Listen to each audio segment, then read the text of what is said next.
Good isolated matchup into the Kazanta. You don't see it very often, but it is good, and of course, the Antonio loves his tanks, so that is the option. I think Gragas was the alternative, but he locks in the Poppy instead. Now, this is hurting him a little bit more. Cameraman, not wrong to go there.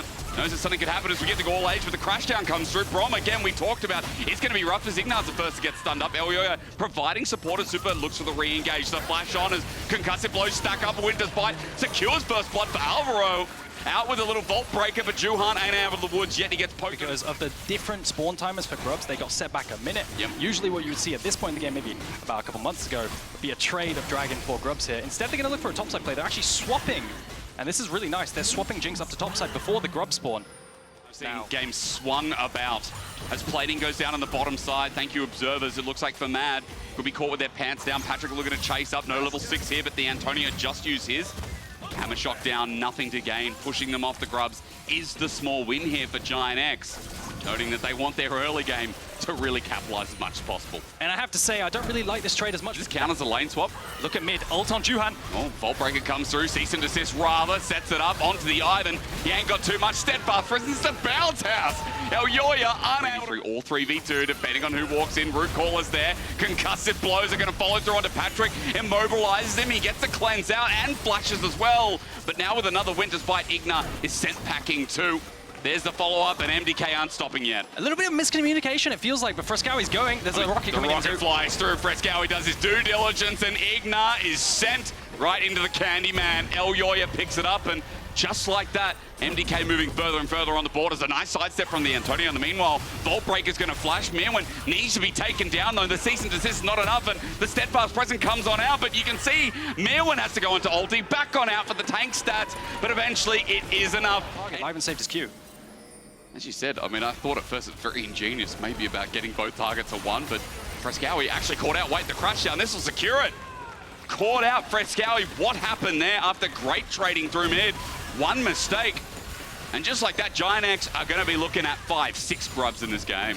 GiantX definitely feel online now that they have the spells. The Rel setup for Talia W was clean.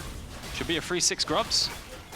If we've learned anything, playing around mid is a success story for GiantX. It might not close them games, but it's definitely how they can set them up. So a kill on Jackie's is well earned, especially after the bullying that he received from Frescowi's Azir. As 6 Grubs goes down, as you said, you want to see Jackie's ult, and there it is, comes through, double TP. It's a fight in the top lane. It's a rat. Now for Juhan as he runs forward with the knockback there. It's perfect onto Super. He doesn't get to play the Jinx. Immobilized, taken down, and just like that, GiantX keeping their dreams. GiantX are also going to be taking the second dragon on top of the 6 Grubs. Yeah, it's really rough. I mean, yesterday... This split, we're not getting the same vibes, are we? GiantX look to push them and meet them at the score. There's another pick tool again. You cannot be walking by yourself against the Vi. And they're going all out to try and secure it. But in the meantime, while Turret goes down top, it's not like they're foregoing it completely. At 5k, Juhan picks his angle.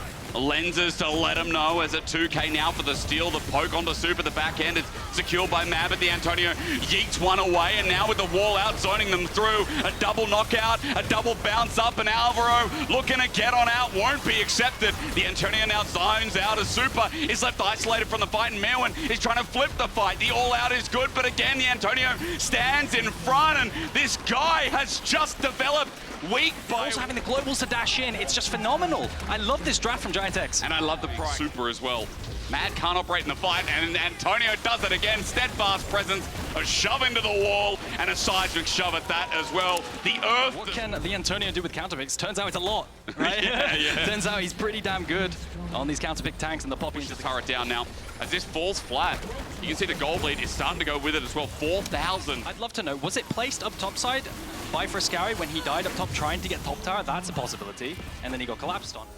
Regardless. Maybe our brains did not register. Yeah, we'll find out. It's always like, I see it and I'm like, oh yeah, there it goes anyway. I probably saw it and it just flew right out of my brain. Right. Frescowi, in the meantime, going to be pulling this. This is an objective bounty, by the way, that just popped up. So nice for Mad to at least pick up a turret and close some of that gold that's running away from them. Yeah, really nice to pick it up. Now the problem is, you have 6 Grubs on the side of GiantX, and any kind of 2 items across the board. Okay, it turns out I can't write on the screen very clearly. All right, Mad's been blocked for the reason as Frescowi actually engaged on as well. He gets ulted and he died from the range of Jackie's. Patrick was in there straight away. He has flash available in the Magnet Storm. Baron's going down real quick at 3k, 2k. Still, it's just not going to be objectified, and for MDK, they just have to walk away hands empty. So hard to walk in if you're MDK. The threat of that blast cone. Double coming in though. That's because Antonio's thinking about an angle. He's got flash, he's got his ultimate available as well. Poppy hammer out, and who does it send to? Numbers just like that. Again, clean stuff from this Poppy top. You don't like the composition six times I've said now. That a lot, six times, yeah. You really don't like the composition of MDK. Yeah.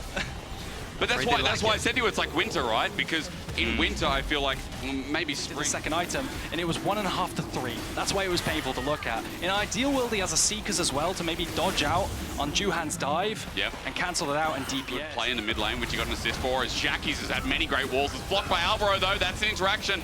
Glacial Fishery is out, and Jackie's is rooted in place. With the Winter's Bite and concussive blows, he can't go anywhere, but no one else can reach him. Daisy says, howdy, and as they run into the base for GiantX, they still find the picket. Looked egregious, it looked over the top, but Mad just don't have enough oomph to take him down.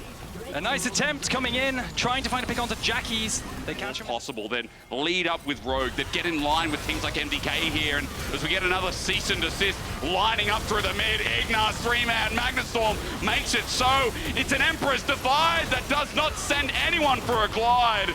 And as Mirwan jumps on in, he hopes, he dreams, but he finds nothing but the supreme of GiantX. And it feels clinical from GiantX from start to finish. A small fumble in the early game down bot side, but outside of that, Drake stacking, Grubs stacking. They secured absolutely everything. Ends 15 to 2, and GiantX, they pick up their first win.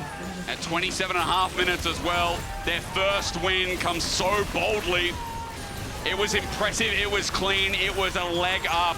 And regardless of them making playoffs or not this split, they'll look back at this and say, this is what we can do. As Mad Koi sit back near their fountain, they try for their own pick. They've only gotten 2 of them this game, and onto Jackie's, they look for their third. It's close, and Super runs out of range in the end. Even that's denied as GiantX come to life in summer.